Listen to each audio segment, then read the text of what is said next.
Chers élèves de la grande école du sabbat, le temps de notre étude quotidienne est arrivé. Et tout le plaisir est pour moi de vous accompagner aujourd'hui encore dans cette étude. Avez-vous déjà votre matériel de l'école du sabbat?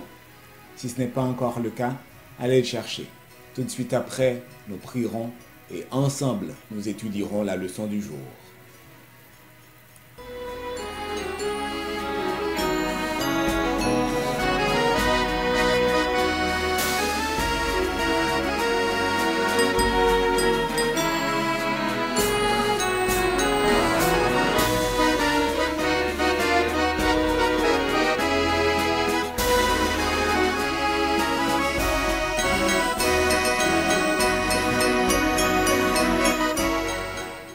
Prions.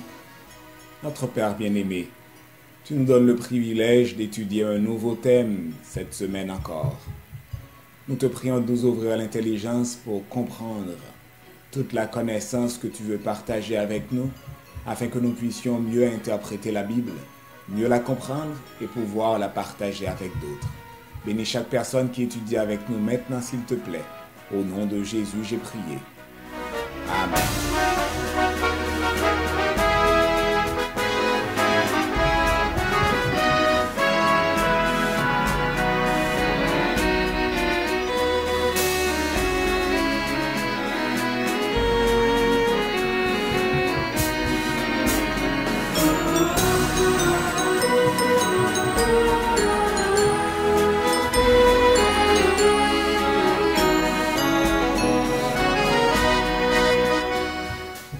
Leçon 3.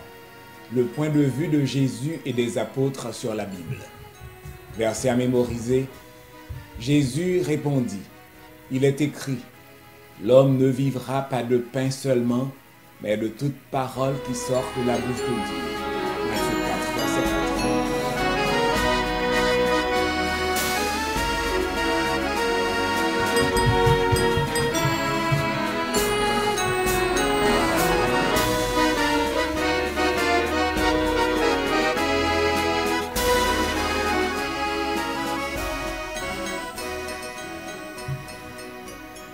Aujourd'hui, nous commençons la leçon de dimanche qui a pour titre « Il est écrit ». Le baptême de Jésus par Jean-Baptiste a marqué le début du ministère du Sauveur. Une fois qu'il a reçu son baptême, il était prêt à commencer un chemin bien difficile, un temps d'épreuve.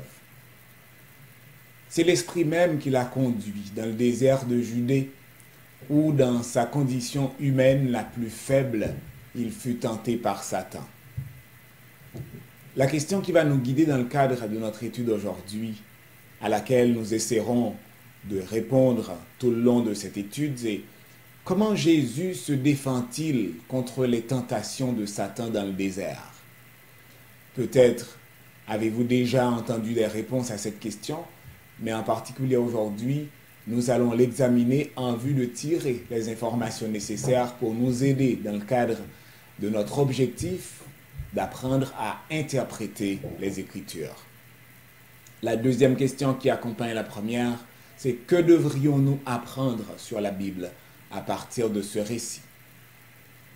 Commençons avec la lecture de la Bible. Allons dans Matthieu chapitre 4, les versets 1 à 11. Matthieu chapitre 4, verset 1 à 11, au verset 1, il est dit « Alors Jésus fut emmené par l'Esprit dans le désert pour être tenté par le diable. Après avoir jeûné 40 jours et 40 nuits, il eut faim. Le tentateur s'étant approché lui dit « Si tu es fils de Dieu, ordonne que ces pierres deviennent des pains. » Jésus répondit « Il est écrit, l'homme ne vivra pas de pain seulement, mais de toute parole qui sort de la bouche de Dieu. » Verset 5. Le diable le transporta dans la ville sainte, le plaça sur le haut du temple et lui dit, « Si tu es fils de Dieu, jette-toi en bas, car il est écrit, il donnera des ordres à ses anges à ton sujet, et ils te porteront sur les mains, de peur que ton pied ne heurte contre une pierre. » Verset 7. Jésus lui dit, « Il est aussi écrit, tu ne tenteras point le Seigneur ton Dieu. » Verset 8. Le diable le transporta encore sur une montagne très élevée, lui montra tous les royaumes du monde et leur gloire, et lui dit, je te donnerai toutes ces choses si tu te prosternes et m'adores. Verset 10. Jésus lui dit, retire-toi, Satan, car il est écrit, tu adoreras le Seigneur ton Dieu, et tu le serviras lui seul. Verset 11 pour terminer notre passage. Alors le diable le laissa, et voici des anges vinrent auprès de Jésus et le servaient. La tentation de Jésus, chers amis, était de 3 ordres. Nous allons les souligner très rapidement. Appétit, pouvoir et popularité ou célébrité. Allons regarder ces ordres un à un. D'abord l'appétit, la première tentation.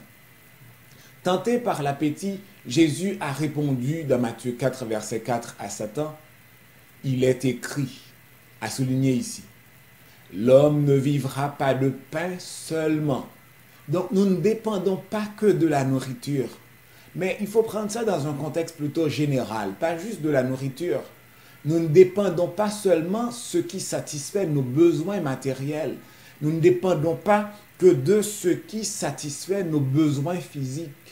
Nous avons besoin d'un autre ordre important, un ordre spirituel. Donc, nous dépendons, nous vivons aussi, ou nous devons vivre de la parole qui sort de la bouche de Dieu.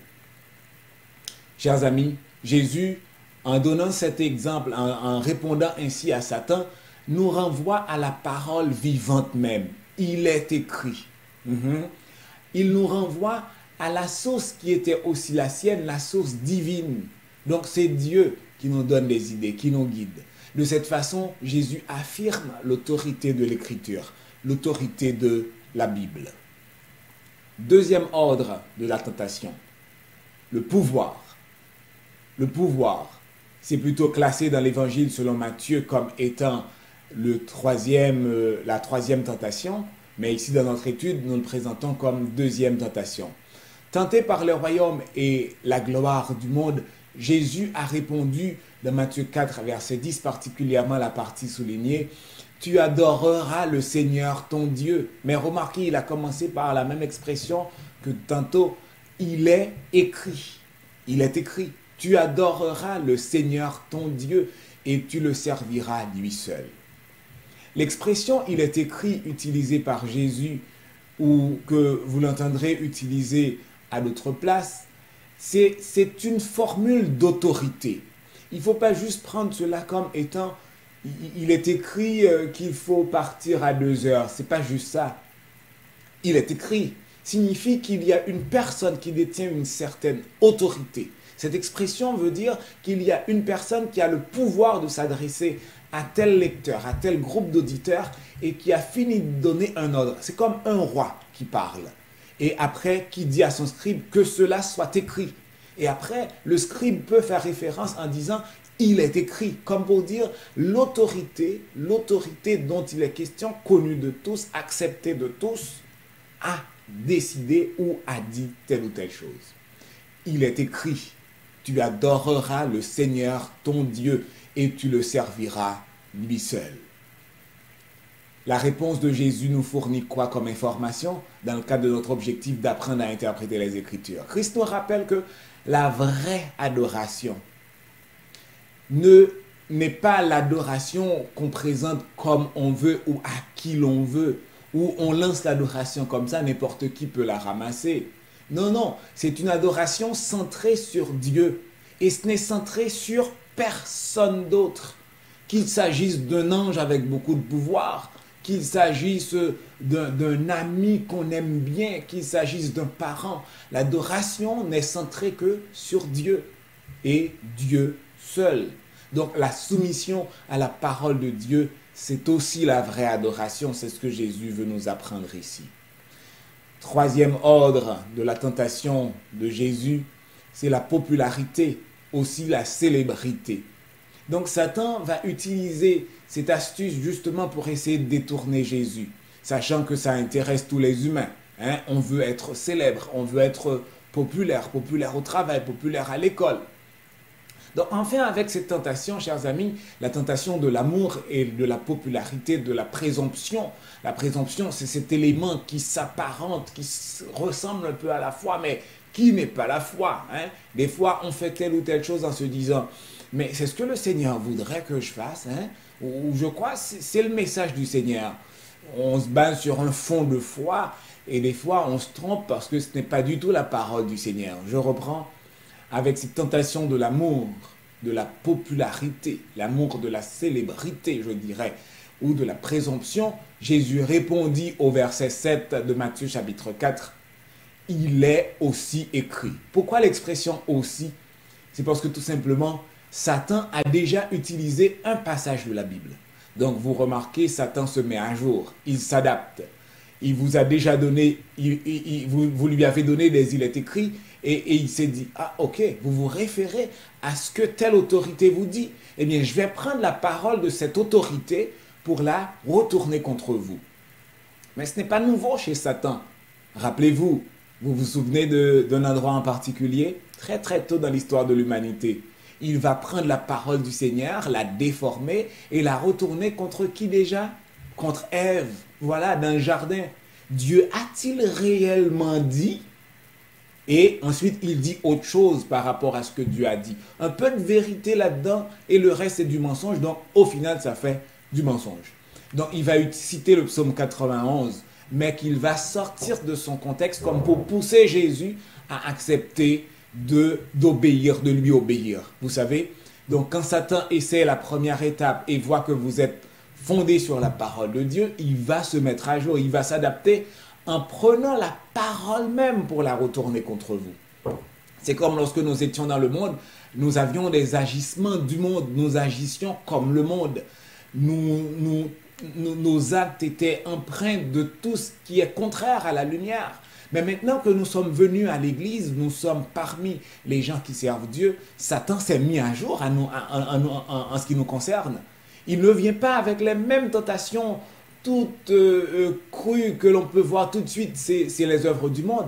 Non, il va peaufiner son œuvre et l'adapter.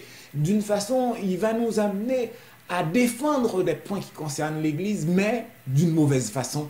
Vous voyez? Donc, comme on le dit, l'enfer est pavé de bonnes intentions. Donc, ce n'est pas parce que nécessairement que c'est fait dans une bonne intention que ce qui est mauvais change de nature. Ce qui est mauvais reste mauvais. Donc, Satan va retourner la parole de Dieu contre Jésus-Christ. Jésus-Christ va lui dire, il est aussi écrit. Ici, c'est des règles de l'interprétation. Vous avez pris telle parole que vous voulez sortir de son contexte. Eh bien, sachez, plus loin, il est dit tel autre point qui vient nous rappeler le message général. Ici, j'ai l'impression d'être dans une science que nous appelons l'herméneutique, en réalité, qui est l'art d'interpréter les Écritures. Alors, je relis le texte qui est la réponse de Jésus dans Matthieu 4, verset 7. Il est aussi écrit, tu ne tenteras point le Seigneur ton Dieu. Donc, même s'il a été dit au psaume 91 que des anges viendront justement pour m'aider, pour me porter sur les mains, mais remarquez, ce texte dit en soi, le psaume 91, c'est si je suis dans mes voies. Mais quand j'accepte maintenant de suivre les voies de l'ennemi, justement pour faire le m'as-tu vu, pour me faire remarquer, pour me faire voir, eh bien à ce moment-là, je ne suis plus dans la voie que Dieu a tracée pour moi. Parce que la façon dont le psaume 91 le dit, dans tes voies, c'est les voies tracées par le Seigneur. Tu es chrétien, tu es chrétienne, le Seigneur t'a racheté, tu marches maintenant en nouveauté de vie, tu ne marches plus selon la chair, tu ne vis plus pour toi-même, donc c'est ça ton chemin maintenant. C'est le chemin que le Seigneur a tracé. Eh bien, dans le psaume 91, si on sort de ce chemin que le Seigneur a tracé, là on se retrouve plutôt ailleurs.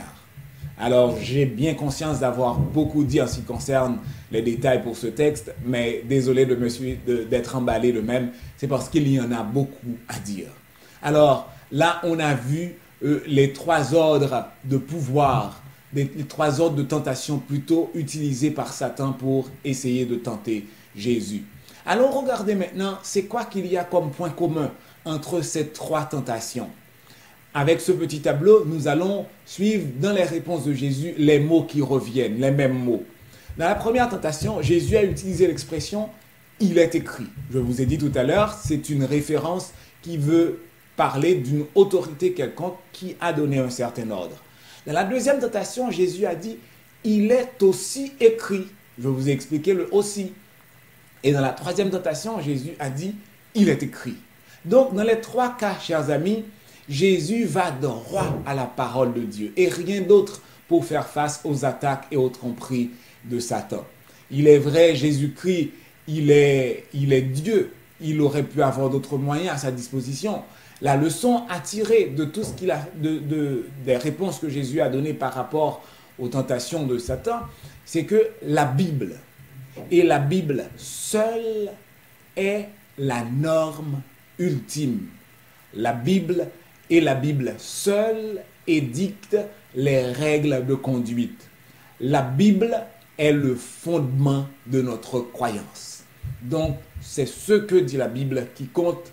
Et même si quelqu'un tord le sens d'une portion de ce texte de la Bible, il faut aller chercher ailleurs, dans le reste du livre, dans le reste des autres livres de ce même auteur, dans le reste de la Bible pour voir ce que dit la parole de Dieu.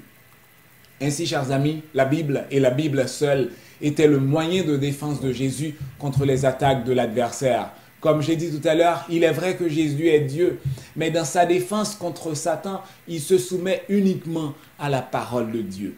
À remarquer, Jésus n'avait pas le droit d'utiliser son pouvoir de Dieu en tant que tel pour se défendre. Là, j'ouvre notre parenthèse, parce que ça donnerait le droit à Satan de dire tout de suite, à Lucifer de dire tout de suite, mais écoutez, il n'est pas un humain. Non, il est passé par l'épreuve comme n'importe quel autre humain, comme vous, comme moi. Et il a réussi ces épreuves haut la main. Chers amis, auditrices, auditeurs, téléspectatrices, téléspectateurs, lorsque Jésus-Christ a répondu, il n'a pas donné une opinion. Il aurait pu commencer à dire à Satan, mais écoutez, je te connais toi, n'est-ce pas toi que j'ai créé moi-même? Oh, regarde, non, il n'est pas allé jusque-là à prendre des affaires de même, quoi qu'il aurait pu, vous voyez. Ce n'est pas un argument élaboré qu'il a avancé, un argument bien étayé avec beaucoup de chiffres, beaucoup de choses pour convaincre. C'est pas ça, ce n'est pas avec des paroles d'animosité personnelle non plus. Il ne commençait pas à injurier Satan, parce que des fois, c'est l'argument qui sort tout de suite. C'est pas ce qu'il a fait, le Seigneur Jésus. C'est plutôt des paroles simples qu'il a utilisées. C'est plutôt des paroles profondes venant de l'Écriture, venant de la parole de Dieu. Ainsi, chers amis, pour Christ, l'Écriture est la plus grande autorité. Puisque nous étudions le Christ par rapport à la parole pendant toute cette semaine, ainsi que les apôtres que nous verrons plus loin. Donc pour Christ de me répéter la parole de Dieu. La Bible reste la plus grande autorité, la plus grande puissance qui soit. De cette façon, son ministère commence avec une fondation sûre, sur la Bible. C'est reposé sur la parole de Dieu. Il ne sort pas des sentiers battus. Il continue à s'appuyer sur la fiabilité de la Bible. Nous sommes rendus à la fin de notre étude maintenant, chers amis. C'est le temps de vous amener justement à réfléchir vous-même sur ce que vous pouvez garder comme exemple, comment vous pouvez pratiquer cette leçon dans votre vie. La première question ou la question qui va nous servir de méditation personnelle pour le reste du temps, c'est comment pouvons-nous apprendre à être aussi dépendants de la parole de Dieu et aussi soumis à elle? C'est à vous d'y répondre. Je vous laisse y réfléchir. Comment pouvons-nous devenir dépendants comme Christ?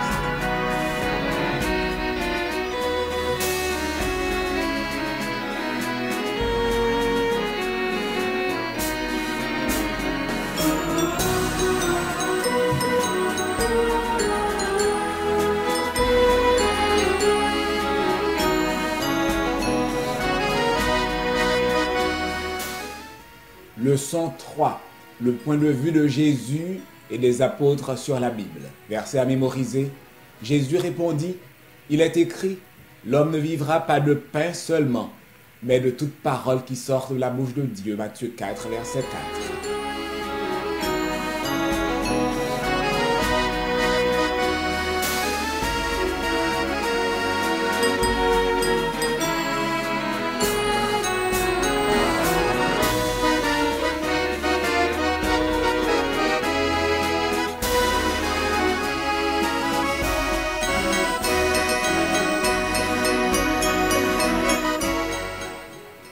J'aimerais en terminant, chers amis, vous rappeler de vous abonner pour pouvoir recevoir les notifications une fois que les nouvelles leçons sont ajoutées à la chaîne.